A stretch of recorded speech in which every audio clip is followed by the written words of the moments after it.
Bonjour à toutes et à tous, très heureux malgré le match nul de l'Olympique de Marseille hier de vous retrouver une nouvelle fois dans l'OM au café. Et je vous voyais, vous vous posiez la question dans le chat, est-ce que ça sera Romain Herring ou moi qui va débriefer ce match de l'Olympique de Marseille? Eh ben, ce sera encore moi, Romain Herring, on l'a dit hier en plateau, il est en vacances. Il prend un petit peu de repos, il reviendra avec nous la semaine prochaine. Donc oui, c'est vrai qu'il y a le 4 d'Amin Harit, Lopsy à débriefer évidemment. Mais je pense qu'il sera pas loin d'être d'accord avec nous honnêtement. Mais vous pourrez lui demander quand il reviendra pour la semaine prochaine. Mais on sera déjà passé à autre chose certainement aussi. Le cas d'Harit peut-être un peu sévère pour certains. Je sais pas ce que t'en penses Lopsy là du coup dans le chat.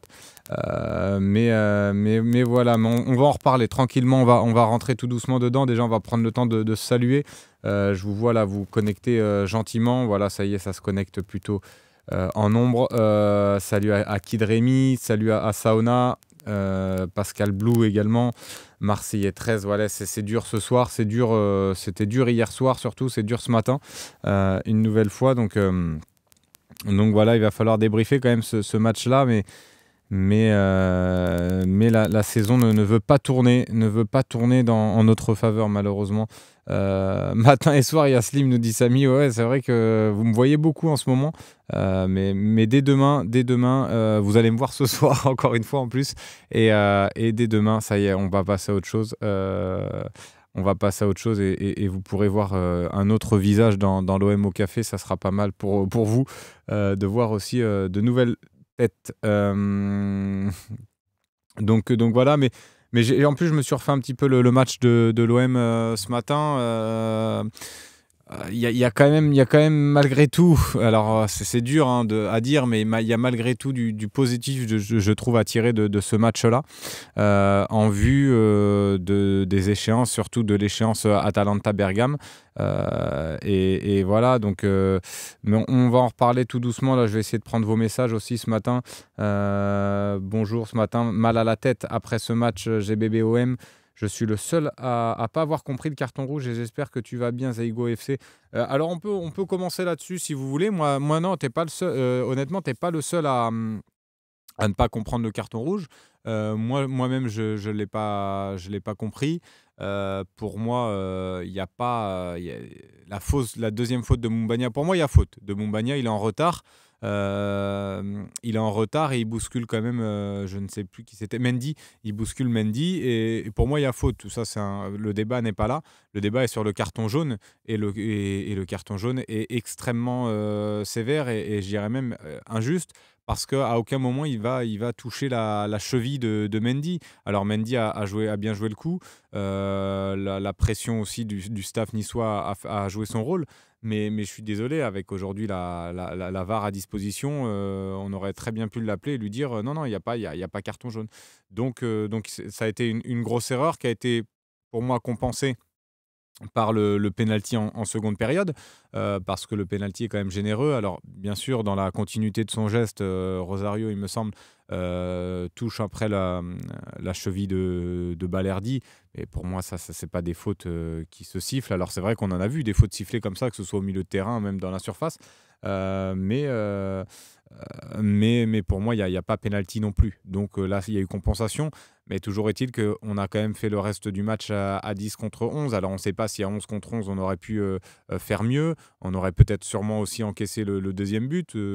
Rien ne nous dit que si on avait marqué le deuxième but à 11 contre 11, on n'aurait pas aussi reculé derrière. Mais c'est vrai que par contre, tu as perdu Moumbagna qui faisait beaucoup d'efforts offensivement, qui faisait beaucoup d'efforts aussi pour récupérer les ballons, qui permettait aussi de garder les ballons devant, qui résistait à Dante. Dante, même Rosario, il a, je trouve, fait un bon match devant. Il arrivait à garder les ballons, comme je l'ai dit, et qui permettait aussi à son bloc de remonter. Donc, il a été précieux là-dessus. Donc, c'est dommage de l'avoir perdu sur la deuxième période et même dans son abattage, dans la pression qu'il peut mettre aussi aux défenseurs. Donc voilà, mais c'est vrai que comme tu dis, hors 212, il a compensé, je pense, Monsieur Pignard. Et peut-être qu'aussi la pression de Benatia à la mi-temps a joué son rôle. Alors c'est vrai que c'est des images que qui vont être sûrement critiquées de la part de Mehdi Benatia. On va dire il n'a pas à venir interférer avec les arbitres à la mi-temps. Mais c'est des fois aussi nécessaire pour faire respecter aussi le club et l'institution. Et, heu et on a vu, aussi souvent, Campos ou que ce soit à l'époque d'Aulas, Aulas ne pas hésiter à mettre cette pression-là. Donc aussi, c'est aussi se faire respecter parce que sur le terrain, je trouve qu'on a accepté la décision de l'arbitre assez, gentiment, et un petit peu comme souvent d'ailleurs, sur le terrain, ça manque un petit peu de leaders, de joueurs qui vont mettre un petit peu la pression. Donc voilà et Jojo P, oui, oui, hein, complètement, il était calme, hein, Benatia. Je suis pas en train de dire il a allé, il a allé, insulter l'arbitre, loin de là, hein. Il était très calme, et on voit d'ailleurs dans une vidéo, que j'ai regardée là juste avant vous, on peut lire sur les lèvres de monsieur Pinard qui dit: «Ah il l'a pas touché, j'avais pas vu». Donc il reconnaît un peu l'erreur, donc quelque part, je pense que ça a joué dans sa décision de siffler faute derrière. Hem non, mais Lopsy, tu vois, tu dis, il lui écrase le pied dans la surface de réparation. Enfin, quand on a joué au foot, enfin, j'imagine que tu as dû jouer au foot aussi, mais là, le défenseur Rosario dégage le ballon, et après, c'est dans la continuité, le ballon est parti. Tu peux pas envoyer un tir et faire un dégagement et stopper ton pied net. Donc forcément, ton pied va continuer à s'allonger, et puis après, ça touche le pied de Balerdi. Mais honnêtement, si on est juste, pour moi, il y a pas pénalty. Euh, Après, vous êtes pas forcément d'accord, hein, mais pour moi, il peut pas enlever son pied. Il dégage le ballon, il touche le ballon en premier. Après, on peut dire aussi que Balerdi pourrait se stopper et ne pas continuer son jeu. Enfin, tu vois, c'est pas forcément. Pour moi, il y a pas pénalty là-dessus. Mais pour le coup, le carton rouge change quand même un petit peu le match. Euh,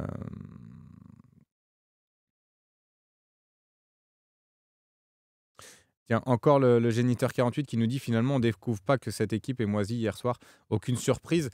C'est vrai que moi, c'est les 15 premières périodes, les 15 après les 15 premières minutes qui m'ont un petit peu, gêné. Je trouve on n'est pas rentré dedans.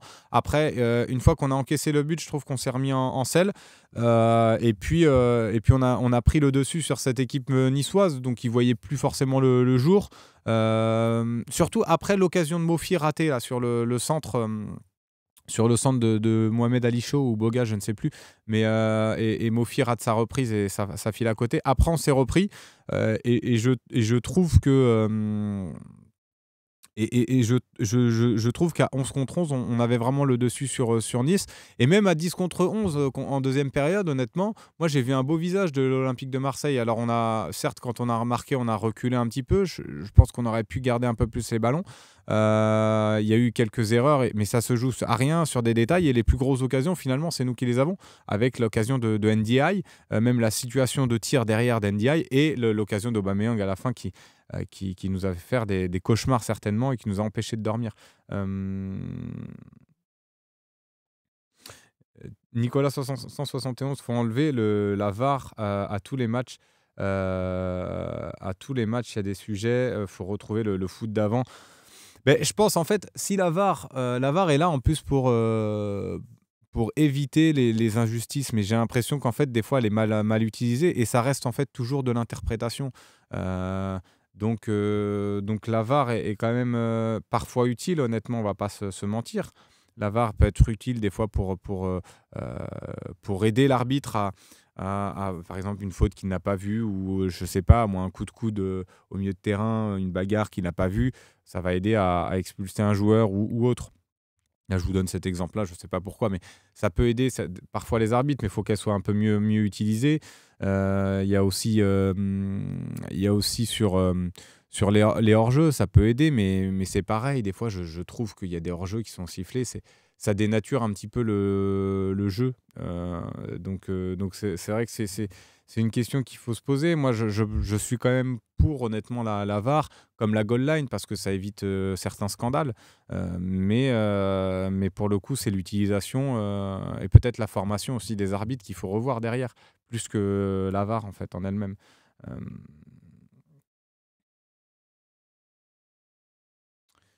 Malgré le contexte, j'ai vu une équipe combattante, nous dit Pascal Blou, et ça, on peut pas leur enlever. Ouais, voilà, moi, en fait, j'ai envie de retenir ça aussi du match de l'OM, parce que pendant cette saison, on leur a beaucoup reproché un manque d'envie, un manque parfois de motivation, surtout certains joueurs. Même moi, honnêtement, le premier, j'ai critiqué un peu Pierre-Emerick Aubameyang, surtout sur la première partie de saison. Par rapport à ça, je trouvais qu'il n'emmenait pas ce collectif-là, il ne jouait pas son rôle de leader et j'étais persuadé qu'il pouvait endosser ce rôle-là. Certains me disaient ça n'a jamais été un joueur qui emmenait ses coéquipiers avec lui, mais avec l'âge qu'il a pris aujourd'hui, je le sentais capable de le faire et je le critiquais par rapport à ça, par rapport à son rendement aussi sur le terrain. Je trouvais que c'était pas suffisant ce qu'il faisait. Hier, le match d'hier, un match hyper compliqué pour un attaquant comme lui à 10 contre 11. Il a porté cette équipe et il va se créer l'occasion tout seul. Il fait la passe décisive pour NDI qui est magnifique. Bon, qui n'a pas été décisive finalement, mais vous me comprenez. Et il y a cette occasion qu'il va chercher tout seul et elle est magnifique parce que on est quand même dans le temps additionnel. Il a fait beaucoup d'efforts pour faire ses replis défensifs-là tout le long de la seconde période. Il enchaîne aussi, lui, beaucoup les matchs à presque 35 ans aujourd'hui. Et finalement, c'est l'un des joueurs les plus en forme presque de l'effectif. Donc ça en dit long aussi sur son professionnalisme, aussi sur ce qu'il fait à côté et sur la récup. Mais voilà, donc il avait fait beaucoup d'efforts dans le match et il va se chercher cette occasion tout seul. Alors, c'est vrai qu'il y a eu le débat hier sur le Piqué. Est-ce qu'il ne peut pas mieux faire? J'ai essayé de la revoir. On l'a tous revu de toute façon des centaines de fois. Il y a peut-être la possibilité de la mettre, de la glisser sur le côté droit de Boulka. Après, honnêtement, son geste est juste. Il y a le petit rebond aussi juste avant. Donc, je pense que lui, ça va vite dans sa tête. Honnêtement, tu sors d'un super contrôle, d'une course depuis le milieu de terrain pour aller faire la différence. Donc, il faut aussi avoir la lucidité. Et il a ce petit piqué, moi, je le trouve assez juste techniquement en plus réalisé. Et ça se joue à rien. Et c'est vrai que peut-être. Mais comme il y a le ballon qui rebondit un peu juste de devant. Je pense qu'il a opté pour ce petit piqué-là, alors que peut-être que s'il est un peu mieux, le ballon ne rebondit pas, il peut la glisser sur le côté droit de Boulka. Mais voilà.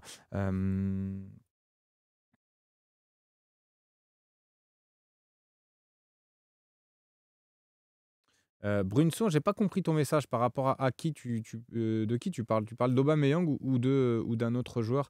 Si tu peux m'éclairer un petit peu ton message, Brunson 67. Ouais, Charlie Goyard, bah tiens, c'est exactement ce que je dis, le petit rebond, tu dis la même chose. La petite poussette de Todibo aussi en revenant le gêne un peu. Bien sûr, le retour V4 Nooks, le retour de Todibo va la gêner aussi. Mais après aussi, après une course aussi folle, aussi intense, c'est dur aussi d'être. Ah oui, d'accord, Harit. Harit, ouais, on peut en parler, Harit. 4 hier, mais encore une fois, en fait, j'ai l'impression qu'on va se répéter sur Amin Harit. Et je vais me répéter par rapport à ce que j'ai déjà dit sur les précédentes émissions. Je trouve que dans le jeu, il est pas si mauvais que ça, encore une fois. En première période, c'est lui qui crée les différences au milieu de terrain. C'est lui qui te permet aussi de remonter le ballon, d'avoir aussi quelques situations dangereuses. C'est lui, encore une fois, je l'ai déjà dit, mais qui crée ce lien-là avec l'attaque. Et malheureusement, il a cette occasion, cette situation de frappe. Et pourquoi il ne frappe pas? Alors, certains, je lisais dans le chat hier, c'est aussi un manque de confiance. Bah, je veux bien à un moment donné, mais même un manque de confiance. Là, tu es face au but, à l'entrée de la surface, vraiment en plein milieu, personne ne te gêne. Là, tu dois déclencher. Après, si tu rates, tu rates. Mais au moins que ça aboutisse à quelque chose, cette situation-là. Là, derrière, il va mettre un ballon un peu moisi à Mumbagna. Mumbagna, bien sûr, il doit mieux faire et il ne doit pas faire ce contrôle trop long qui, après, l'oblige à faire cet effort-là et faire faute derrière. Ce qui a valu l'expulsion de Mumbagna, justement. Mais là, sur cette action-là, il doit tirer 1000 fois, honnêtement. Et c'est ça qui est frustrant. Et c'est ça qui est frustrant. Et c'est le cas de beaucoup de joueurs. De toute façon, on peut élargir un petit peu le débat, mais je trouve que des fois, on est à l'entrée de la surface de réparation, on ne prend pas assez notre chance, alors qu'il y a l'occasion, il y a la place pour tirer. Et ça m'énerve des fois. Samy qui nous dit Harit n'a rien à voir avec Payet. y a 2 mondes d'écart. C'est sûr que là, lui, dans ce type de situation-là, Dimitri Payet, il allume et souvent ça fait mouche aussi. Donc Payet, là-dessus, c'est sûr il était très efficace. Hum, Mais peut-être que le Payet d'aujourd'hui n'aurait pas pu se créer cette occasion-là. Alors après, c'est du foot fiction, mais c'est sûr que le Harit qu'on a connu, Payet qu'on a connu à l'OM était capable de faire ce type d'action-là et d'aller au bout et de tirer. Et lui aurait tiré, ça c'est sûr. Hum, Arsène Larsen, concernant Harit, tu me dis que certains médias l'ont noté un petit peu différemment. Alors, en plus, c'est bien que tu en parles parce que c'est même moi qui ai fait, c'est moi qui ai fait ce matin les notes des médias et des journaux. Euh, Harit a eu 4 à chaque fois. Donc il est pas forcément je l'ai pas forcément trouvé noté différemment. Nous on lui a mis 4. Nous on lui a mis 4 également sur le phocéen. Donc là je vois pas trop ton message. Son match est noté différemment. Peut-être après dans le discours, mais si tu peux peut-être éclairer un petit peu plus ton message, ce serait cool, Arsène. Mais tout, quand on a une référence comme Payet, ça fait passer Harit pour U17. Ouais, Yuta Okaneki qui dit Slim qui essaie de se rassurer alors que Payet, même à 36 ans, est meilleur que tous nos attaquants. Honnêtement, bon, on va pas refaire le débat Payet, mais je suis pas sûr que Payet aurait fait mieux cette saison-là que. Je ne sais pas s'il aurait apporté plus finalement et qu'il aurait permis à l'OM d'être plus haut au classement. Euh, mais voilà, comme dit Hors 212, Payet c'est fini, il n'est plus là. Faut passer à autre chose maintenant. Et voilà, mais c'est sûr que quand tu vois l'occasion d'Harit et que tu te dis ah putain si c'est excusez-moi purée si c'est Payet à la place, ça va au fond. Ça c'est sûr. Ah oui, bah alors là, j'ai pas vu Maxi Foot, j'ai pas regardé honnêtement, j'ai pas lu ce qu'a fait Maxi Foot, Arsène Larsen. J'ai pas ça, j'ai pas la, du coup, je sais pas. Ils lui ont mis 7. Ah, je trouve que 7 c'est quand même le mettre en top sur ce match-là, c'est quand même exagéré pour le coup. Il y a eu très peu de top. Honnêtement, nous, on a mis Balerdi et il y a eu Klose parce que dans le chat aussi, ça a beaucoup réclamé Klose. Moi, je l'aurais pas mis perso top. Mais voilà, il y a eu Balerdi et il me semble que c'était Aubameyang qui était en top. Donc, donc voilà, il n'y a pas eu énormément de top sur le match d'hier. 7, c'est beaucoup, ouais, Zaïgo, je suis d'accord. Que penses-tu du niveau cataclysmique de notre gardien relance Astropol sorti bah, c'est vrai qu'on en avait parlé en plus un peu plus tôt dans cette semaine-là de Paolo Lopez. Et encore une fois, hier, je disais, c'est pas un gardien qui va te faire gagner des points. Et hier, c'est même, je trouve, un gardien qui t'a fait perdre des points. Parce que, bon, sur la première sortie, on peut lui reprocher de sortir un petit peu bizarrement. Mais bon, si on veut lui trouver un peu une excuse, on lui dit que c'est pas forcément, il n'est pas forcément responsable parce que avant, il y a Klose qui laisse Boga s'échapper. Il y a aussi Garcia qui défend très mal sur Mohamed Ali Chaud qui laisse se retourner et qui peut justement la donner à Boga qui avait continué son action et qui n'a pas été suivi. Donc bon, il y a eu beaucoup d'erreurs sur cette occasion. Mais Lopez, sur le deuxième but, honnêtement, voilà, normalement, là, tu dois faire la parade décisive, je suis désolé. Elle n'est pas hyper dure à arrêter, elle n'est pas hyper puissante. Alors, il y a d'autres joueurs à incriminer sur cette action-là. Je trouve qu'on n'en a pas assez parlé hier, mais pour moi, Pape Gueye doit sortir beaucoup plus vite. Je suis désolé. Il vient d'entrer, il est frais, il doit sortir avec plus d'intensité, plus de hargne. Là, tu vois, il y va au petit trot et puis il laisse Barre tirer. En plus, on le voit. On voit que Melvin Barr va tirer, il est prêt à armer. On le sent, donc sort vite dessus. Il y a aussi juste avant Garcia qui laisse centrer chaud tranquillement. Il y a eu beaucoup d'erreurs. Donc voilà. Mais c'est sûr que sur la frappe, après, il doit beaucoup mieux faire. Il doit beaucoup mieux faire. Euh, à Toulouse, c'est vrai, monsieur Mac, tiens, c'est vrai ce que tu dis. À Toulouse, il te fait perdre des points. Et parce que même le deuxième but à Toulouse, on en a très peu parlé, mais ce premier poteau, il doit mieux faire aussi. Et à Nice, il te fait perdre des points. Donc c'est vrai que là, sur ces deux matchs-là, Si tu as un gardien un peu meilleur, un peu plus décisif, tu peux te sortir avec 6 points et ça te fait, et ça te fait 4 points en plus donc, au classement.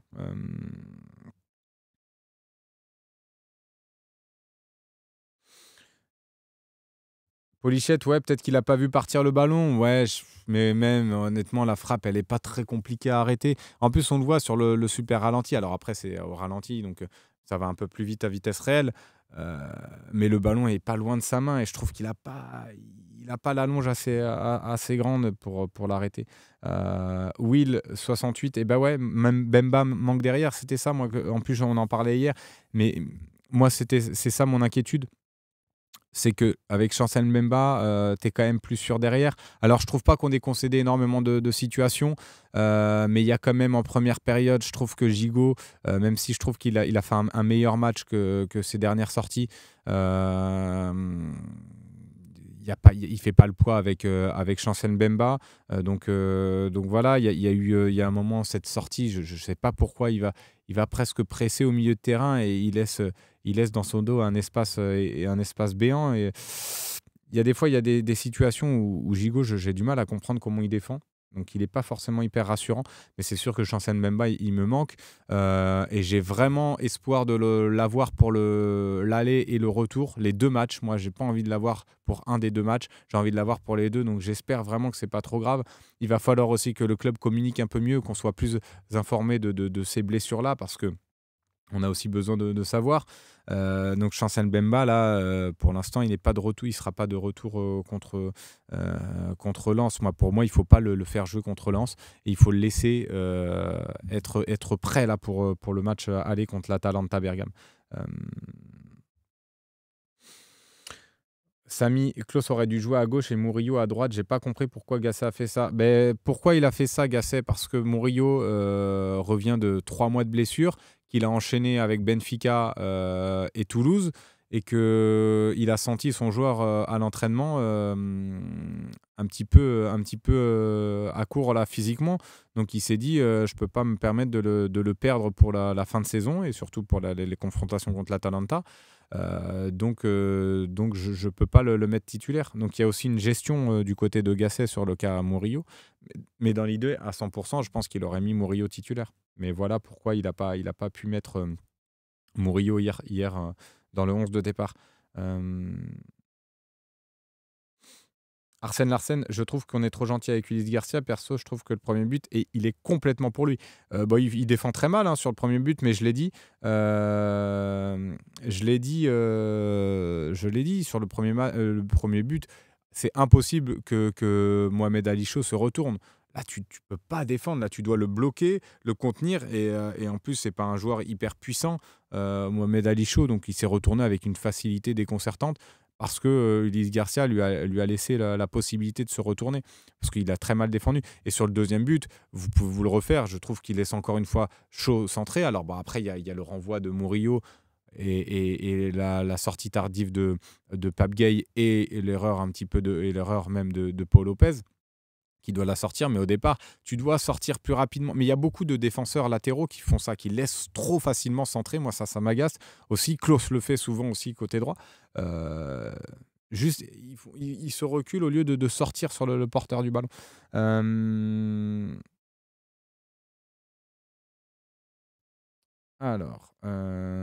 Tac, tac, tac. Mbemba, Sarr, Verretou, repos pour toi, Icario.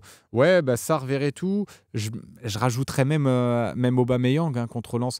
Alors, je sais que pour moi, la Ligue 1, honnêtement, c'est mort, même si on va dire encore qu'on est on n'est pas loin de Lens et on peut revenir à touche-touche avec Lens, mais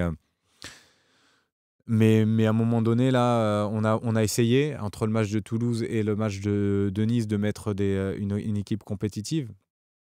Et je pense qu'à un moment donné, il va falloir choisir pour être à 100% contre l'Atalanta. Et j'ai pas envie de risquer de perdre un Aubameyang sur une blessure bête ou un Verretou qui est quand même important, même si hier j'ai trouvé moins bon dans l'utilisation du ballon, mais toujours essentiel au milieu de terrain pour combler les espaces et pour faire ce travail-là aussi de sape et son abattage au milieu de terrain, il est essentiel. Donc, j'ai pas envie de perdre un de ces joueurs-là bêtement. J'ai pas envie de perdre non plus Balerdi. Défensivement, on en aura besoin. On sent qu'il est fort là en ce moment, il est en confiance. Il a encore fait un très bon match hier. Donc voilà. Peut-être récupérer Merlin pour l'Atalanta aussi. Donc j'espère sur le côté gauche. En tout cas, si on a un Klose en forme et un Murillo en forme, on pourra être pas mal au niveau des latéraux. Il n'y a pas besoin de faire le forcing pour Merlin non plus. Euh, Ouais, bah c'est ça en fait, Icario, moi aussi, hein. De toute façon, on l'avait dit, on en avait parlé en avant-match. Moi, j'avais dit, pour moi, c'est 6 sur 6. J'ai du mal à voir cette équipe-là faire 6 sur 6, mais pour moi, c'est 6 sur 6. Si tu veux encore espérer quelque chose, aller chercher la cinquième place. Mais on verra après, en mettant une équipe bis, peut-être qu'on peut accrocher quelque chose contre Lens, qui est pas terrible non plus en ce moment, et qui va pas très bien. Donc, est-ce qu'avec un peu de chance, on peut pas accrocher quelque chose? Je sais pas, mais pour moi, il faut prioriser maintenant l'Europa League et faire reposer là, certains joueurs qui sont un petit peu fatigués. Donc voilà. Mais après, Saona, tu dis franchement, je pense qu'on se qualifiera plus facilement par le biais du championnat que de la Coupe d'Europe. Je sais pas, honnêtement, en championnat, tu as presque plus ton destin entre tes pieds. En fait, tu es tributaire aussi des résultats des autres équipes. Donc il faudra espérer, même si tu fais un sans faute jusqu'à la fin, ce qui me semble peu probable vu notre niveau aussi à l'extérieur, parce que je te rappelle qu'on va affronter Reims et Le Havre à l'extérieur. Alors ce ne sont pas des foudres de guerre, mais on a quand même eu du mal à l'extérieur contre beaucoup d'équipes, même des équipes du bas de tableau. Donc voilà. Donc je ne nous vois pas faire 12 sur 12 là, entre Lens, Reims, Lorient et Le Havre. Voilà, après là contre l'Atalanta, tu as 2 matchs pour tout donner. Tu n'es même pas forcément obligé de gagner, mine de rien. Tu peux faire de nul, te qualifier au tir au but comme on l'a fait. J'espère pas, parce que là, notre cœur, il va sauter à un moment donné. Mais tu vois, Saona, je suis pas forcément d'accord avec ça, que ce soit plus facile par le championnat aujourd'hui.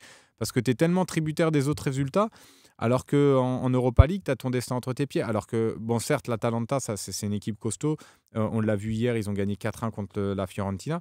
Mais de ce que j'ai lu un petit peu sur leur match, je ne l'ai pas vu, évidemment, on était sur le match de l'OM.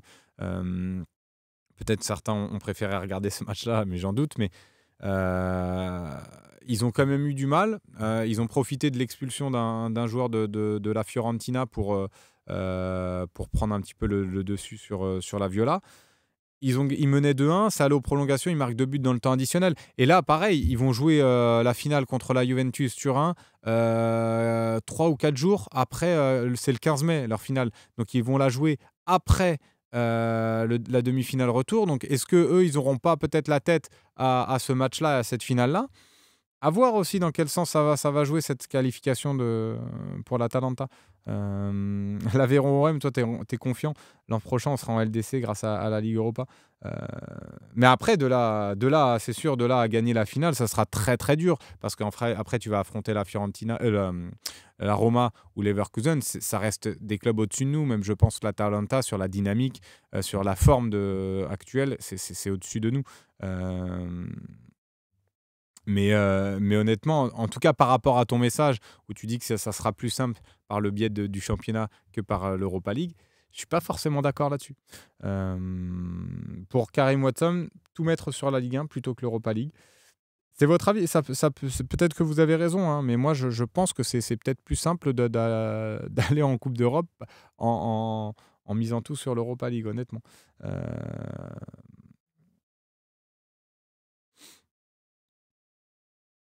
Arsenal, du coup, Arsène Larsen, Arsenal, n'importe quoi. Arsène Larsen, pour Lens, tu fais tourner qui?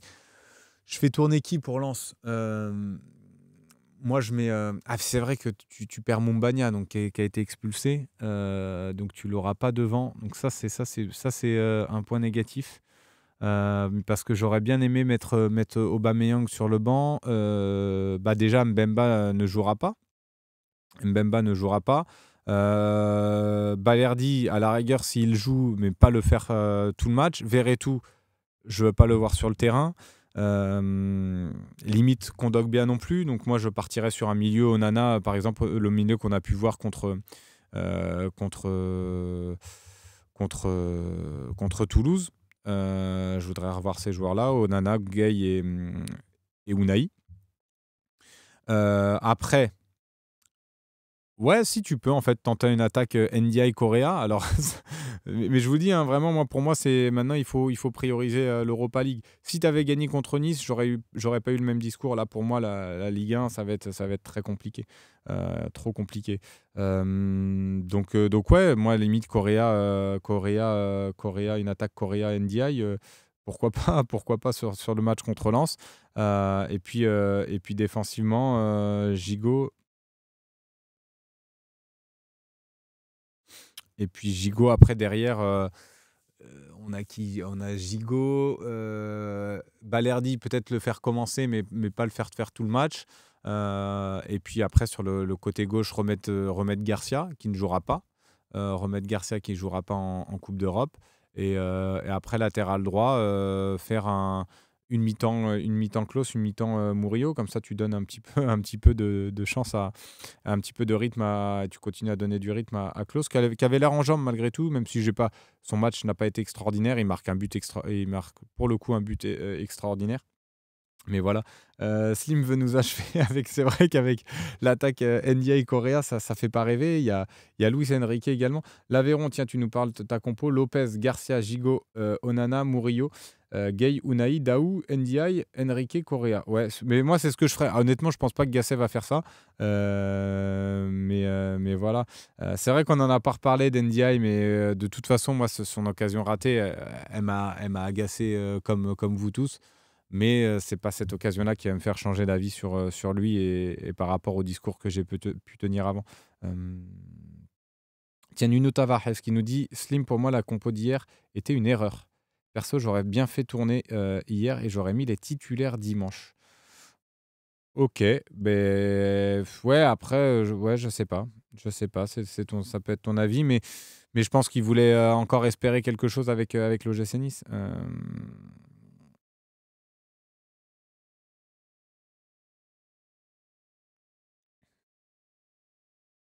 Darren, tant qu'à faire, autant mettre une attaque de Minot. Ouais, bah, pourquoi pas. Merlin dispo pour dimanche. Je pense qu'il sera plus dans le groupe pour l'Atalanta, honnêtement. Mais euh, il pourrait peut-être être dispo dimanche. On suivra ça de très près. Sarr, ça va mieux, hein, d'après ce que disait Gasset. Hier, on va récupérer Ismaïla Sarr peut-être pour Lens. Coucou Slim. Mais j'entends quelqu'un qui me parle dans l'oreillette. Je ne sais pas si vous l'avez entendu. C'est Charlie et les drôles de dames. Voilà, Mais il y a Sébastien. pas, il y a juste pas les dames. C'est ça. Et ni Charlie d'ailleurs. C'est ça. Bon, c'était Voilà. juste pour te faire un coucou là, parce que j'entends que tu te rends fou avec une compo probable contre Lens. Oh, il faut te dire les choses à un moment donné, Slim. On est nul.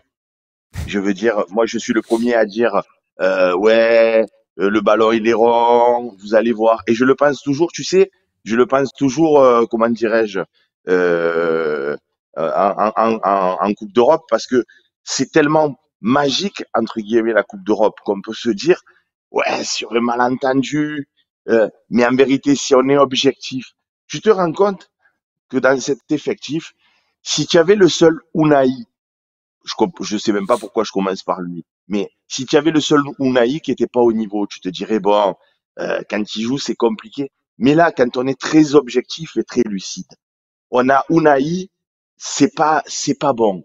Harit pour moi, ça ralentit le jeu. Évidemment qu'il a des qualités, évidemment qu'il est technique, mais ça ralentit le jeu. Ça fait jamais le bon choix. C'est pas efficace. Ça a pas de stats. Bref, n'en jetez plus. La coupe est pleine. Ndiaye, il a une espèce de problème mental. C'est trop. Lui aussi, c'est comme Harit. Ça va, il a du ballon, nanani, nanana. Mais mentalement, c'est une fragilité à toute épreuve. J'ai rarement vu un joueur aussi fragile mentalement que Iliman Ndiaye. Donc, ça en fait 3. Mumbagna, oh, je veux bien que Vitinha, il était nul, mais on m'expliquera ce qu'il a de plus Mumbagna que Vitinha. Bon, ok, il a fait se retourner à Toulouse, mais bon, dans l'esprit, c'est un peu le même joueur, tu vois, c'est pas non plus, il est pas non plus incroyable. Sur les côtés, tu as Garcia, tu as Merlin, c'est pas non plus des joueurs exceptionnels, c'est pas les meilleurs. Murillo, c'est pas, bon, bref, en fait, on joue avec qui réellement dans cette équipe? Il y a Aubameyang, qui est un joueur classe, comme ils disent les Italiens. Tu as Verretou, tu as Balerdi, Paul Lopez, je t'en parle même pas. Il est incroyablement nul, ce goal. À chaque fois que les autres y tirent, je voulais pas dire ça. Moi, je le défendais, je disais, là, vous êtes dur et tout. Mais oh, Slim, à chaque fois que les autres y tirent, il marque. Ah oui, À mais ça, chaque on en a parlé. fois que les autres y tirent, il marque. Mais tu vois, tu as énuméré quelques joueurs. Si tu as Aubameyang, tu as quand même Verretou. Kondogbia, moi, que j'ai trouvé bon contre Benfica. Derrière, si tu récupères Balerdi, Chancel Mbemba, ça te fait quand même une défense costaud. Klose qui revient dans le couloir droit. Si, tu peux avoir un 11 intéressant contre l'Atalanta. Là, moi, je parlais du match de Lens et faire vraiment tourner contre Lens en vue du match contre l'Atalanta. Après, tu as une double confrontation. L'Atalanta, c'est pas une équipe non plus insurmontable. Elle a gagné la 4-1 contre la Fiorentina. Mais je pense que tu peux les regarder dans Mais les ils yeux en ont mis avec. 3 à Liverpool, frérot. Oui, mais Ils en ont après. mis 3 à Liverpool. Je veux dire, c'est quand même une équipe. Est-ce que toi, tu aurais été capable avec ton équipe d'en mettre 3 à Liverpool sans en prendre un seul? Je Je, veux je- dire, hier soir, à Nice, oh, Nice, franchement, je vais choquer les gens. Et je suis venu faire un coucou comme tu fais les OM au café tous les matins, j'ai dit, tiens, je vais un peu lui faire un bisou et faire un bisou aux copains. Mais, oh, Nice, hier, c'était des plots. Je veux dire, tu as trouvé un bon Nice, toi? Ah non, mais pas du tout. Mais Franchement, les quand mecs tu qui sont regardes à 11 l'effectif. contre 10, Quand tu regardes l'effectif de Nice au départ, tu te dis quand même ils ont un beau 11 de départ et ils peuvent nous faire mal. Après, s'ils n'ont pas été bons, c'est peut-être aussi que nous, on a été même à 10 contre 11, tu vois bien, c'est nous qui avons eu les plus grosses occasions. Tu vois, hier, je trouve que. Alors, bah, il y a beaucoup de déchets techniques, mais je trouve que dans l'attitude, moi, il y a des choses qui m'ont plu hier. Après, tu étais au stade, toi, Seb, donc aussi, peut-être, toi, de ton regard du stade, tu as vu autre chose. Donc, c'est intéressant aussi d'avoir ton avis là ce matin.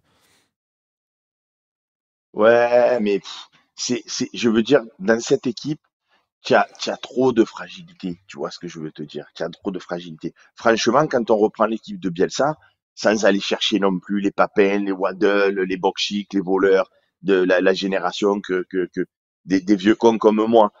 Mais quand tu reprends l'équipe de Bielsa, tu avais quand même une homogénéité en termes de niveau qui était quand même bien plus intéressante. Tu vois ce Mhm. que je veux te dire? Déjà, tu avais Ouais. un goal avec Mandanda, Ah oui, bah et là, le ensuite, gardien.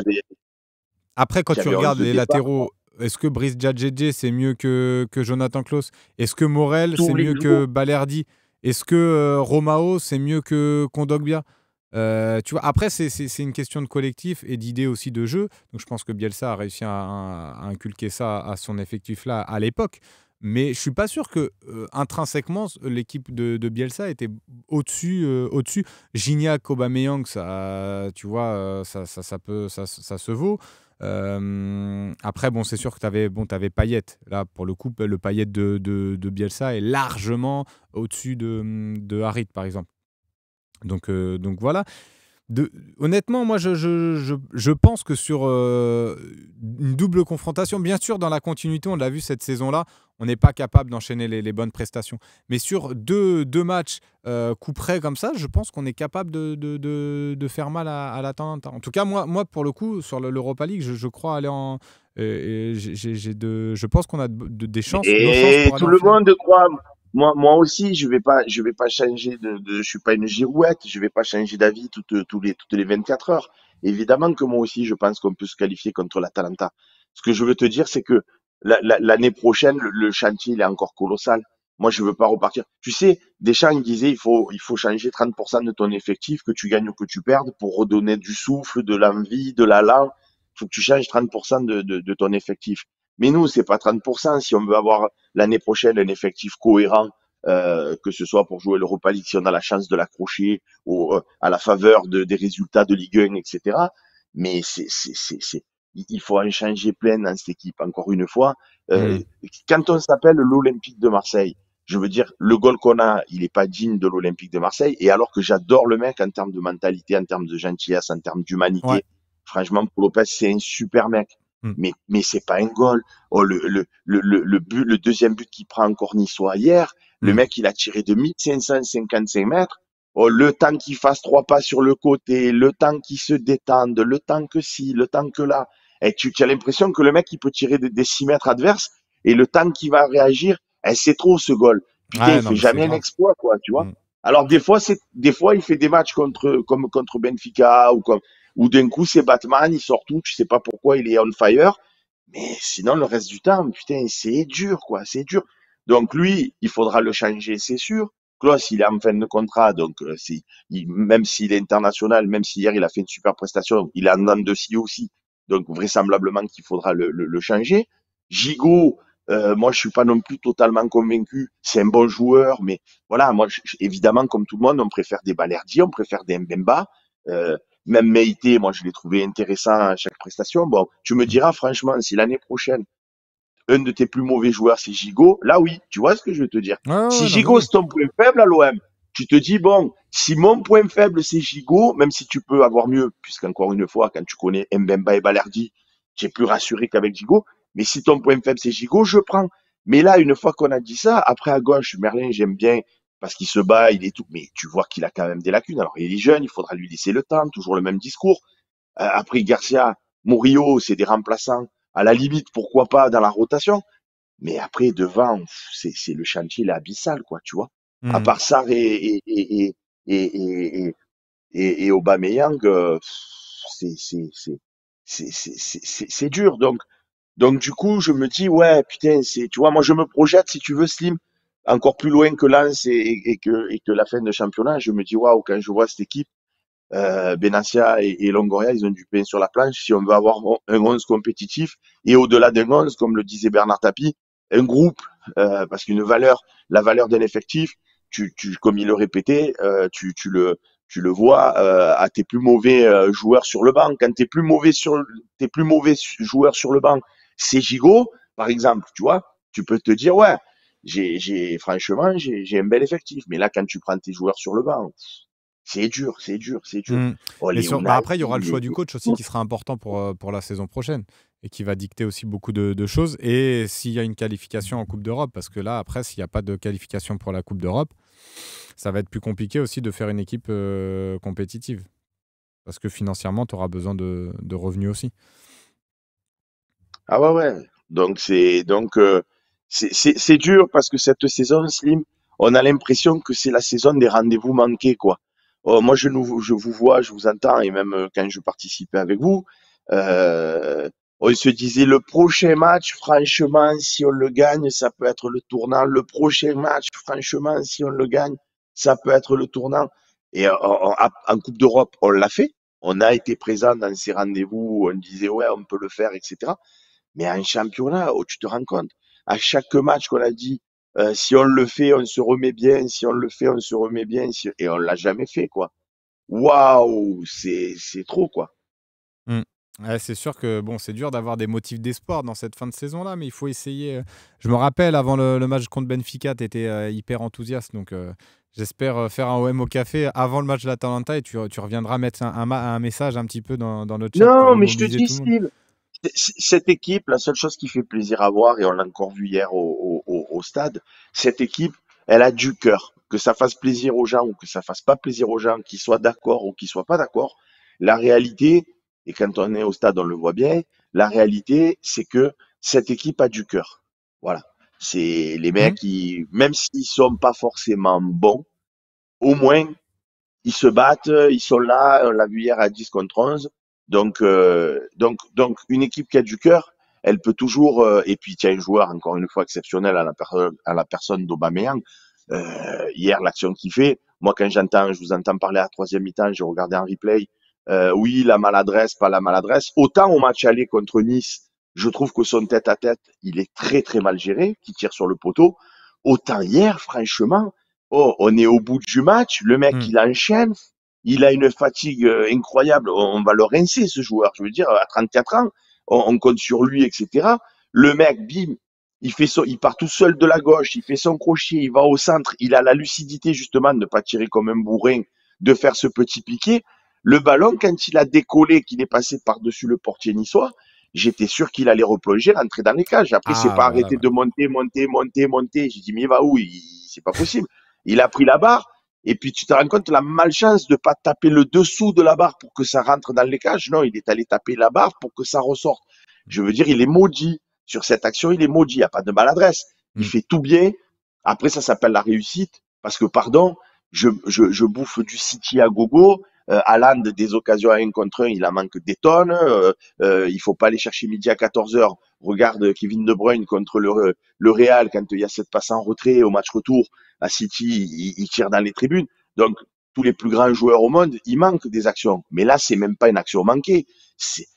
Putain, quand la réussite, elle te fuit, elle te fuit. C'est Ouais. incroyable. Mm. Ce but qui soit pas rentré, c'est fou. Donc oui, avec un joueur comme Aubameyang qui est incroyable, incroyable. Bravo, Monsieur Aubameyang. Ben derrière, tu peux te dire oui, si tu tiens 90 minutes contre l'Atalanta et que lui te plante un but et que voilà, ou regarde Mania le retourner à Toulouse, voilà, on ne sait Mm. jamais avec le cœur, comme je disais. Donc, bien sûr qu'on a une chance contre l'Atalanta. Et encore une fois, quand tu vois Liverpool Crystal Palace, où les mecs, ils ont attaqué pendant des heures et ils n'ont pas marqué un but, ils ont pas, même en finale, peu importe contre la Roma ou Leverkusen, si toutefois on a le grand bonheur d'éliminer l'Atalanta, il y aura une chance aussi. Il y a toujours une chance dans le foot, c'est ce que je dis. Mais que ça fait peine de pas avoir une équipe vraiment cohérente, vraiment équilibrée, avec des joueurs plus que correct à tous les postes, où tu as plus de certitude. Là, tu es dans l'incertitude la plus totale parce que tu dis Kondogbia, il fait un bon match. Mais des fois, il passe complètement à Ouais, travers. ouais, Donc, non, bah oui. tu vois, un Mm. Rongier, il était sur les années précédentes, il est quand même beaucoup plus, il donne quand même beaucoup plus de garanties, quoi. Oh, Il il est est quand beaucoup même d'un plus niveau fiable, ouais, moyen. c'est sûr. Arsène Larsen, il nous dit, t'inquiète pas, Seb, le communiqué, il est en relecture. Ouais, non, ils sont Il est en bons. relecture depuis 4 ans, le communiqué. Ah, ouais, je te jure.